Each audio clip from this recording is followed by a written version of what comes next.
بسم الله الرحمن الرحيم. لم يكن الذين كفروا من أهل الكتاب ولا المشركين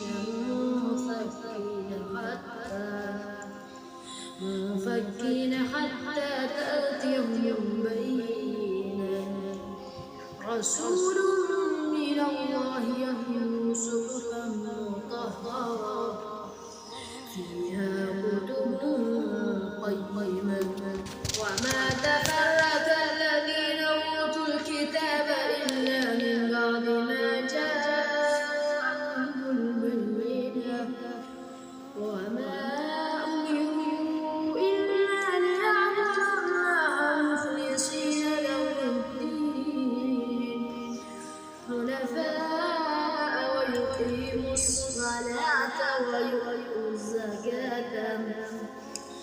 ويؤتوا الزكاة وذلك دين القيمة.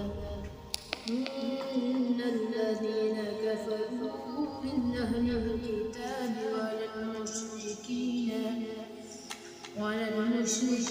في نار جهنم خالدين فيها أولئك هم شر البرية.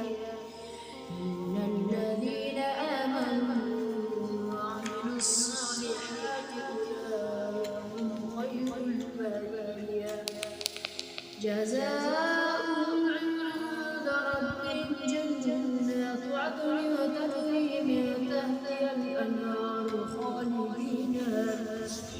خالدين فيها أبدا الله عنهم ورضوا